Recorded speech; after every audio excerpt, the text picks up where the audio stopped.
Hello everyone, this is Moehawkman, and I have another money making video that I didn't actually find out about until just recently because since I haven't really been playing very much and I didn't actually pay attention to much of the mining and smithing reworking system, this place apparently can make you a decent amount of money. Now the only reason I found out about this is because an alt account that I made recently, I had actually was paying attention to it while I was smithing on my main account. And I noticed a pop-up show up, and it said, you can now mine uncut rubies from rocks. And I was just like, wait a second, that is a free-to-play skill now?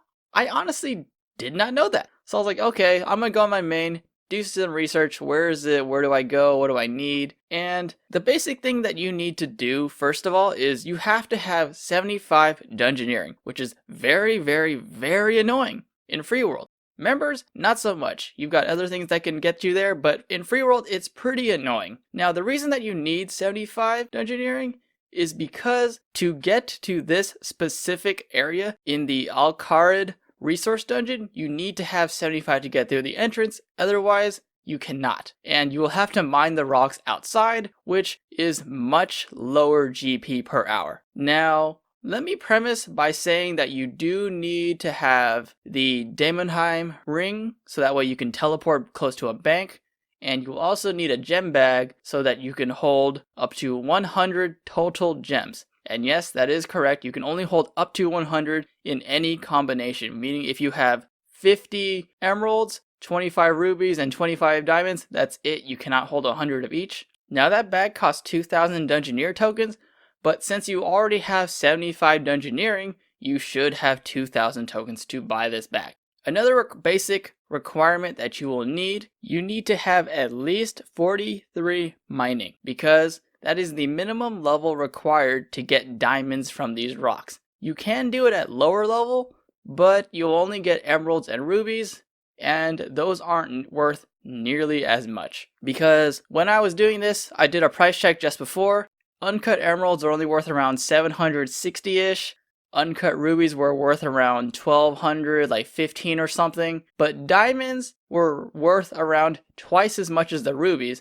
So you can kind of see why it's better to have 43 mining before you do this. Now, before I actually made this video, I had actually considered seeing if making bolt tips was a good way of making money, and it turns out that is the worst possible way to make money doing this method, simply because emerald bolt tips were worth like 9 GP when I checked. So to go from a 700 GP item to making bolt tips with them, you lose around like 600 GP because you can only make 12 bolt tips per rock. So you can see how much you would be losing, especially with the diamond ones. If I remember correctly, I sold 12 diamond tips just to see how much it would make. It made less than 1,000 versus just selling the uncut gem for the price that you can just sell it for. Unless you really need fletching experience, I would never make bolt tips. Now, there is one major issue that I encountered while doing this, and that is the amount of RNG that you have in the game. So for instance, you will obviously get more emeralds than rubies, and you will get more rubies than diamonds. But your RNG can play quite massive in this, because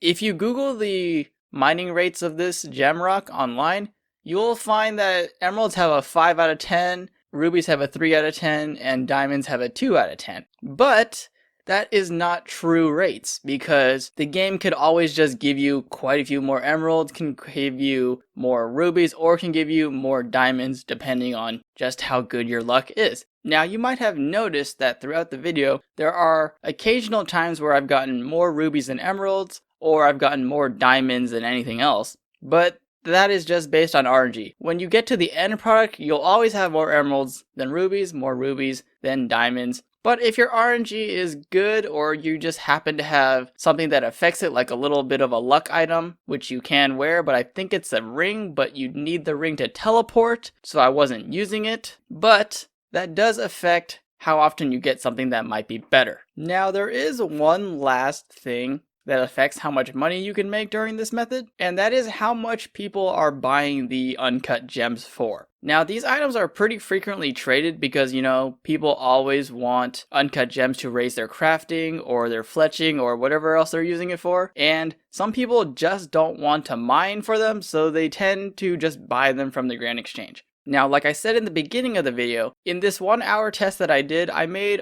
just over 650k. I cannot guarantee you that you will also have that much money per hour because I was just getting quite a few diamonds. I was actually surprised how many diamonds I was getting despite the lower chance than the other two. But it does work out because obviously the more diamonds you get, the more money you make because those are the higher priced items. I mean, a single diamond is worth 2 rubies, and a single ruby is actually almost twice as much as an emerald. So obviously the higher amount of rubies and diamonds you can get, the more money you can make. Now, there is one little other thing, is that when I tried to sell these the first time, they did not sell right away, but I did leave them in the Grand Exchange and they did eventually sell. So if you're just a little bit patient, or if you want a higher price, you can try to wait it out, or you can just leave them in the Grand Exchange like overnight or over a small period of time and they will eventually sell because someone will buy them. Now, for something off topic, something happened before I did this test and some random guy messaged me. And I was like, okay, maybe this might be another fan. But then when I was reading the message, it said, hey, are you interested in being a player mod? If so, can you please go to the lobby and we can discuss this further?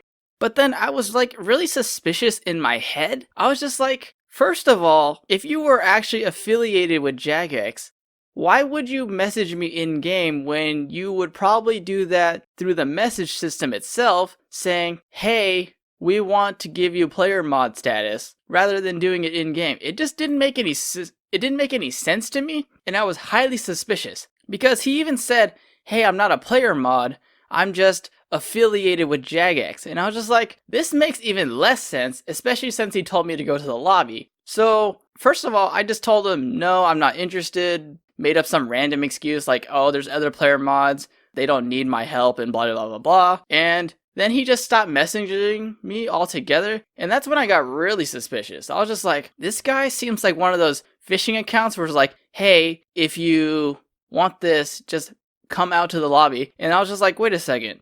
If I go to the lobby, he can probably try to hijack my account. So I just changed my password and changed everything before. Obviously didn't record that. But, I was just really suspicious of this whole event, and then he just stopped talking to me in general. So I was like, okay, this guy is probably lying, and I didn't really know what to do. I didn't report him, but it's gonna be in this video. So if anyone knows what's going on, please get back to me, because I was really confused about this. Anyways, guys, this has been your fellow RuneScaper Moehawkman. I hope everyone enjoyed this money making video. Be kind to one another. Be safe. Have a nice day, everyone. Peace out.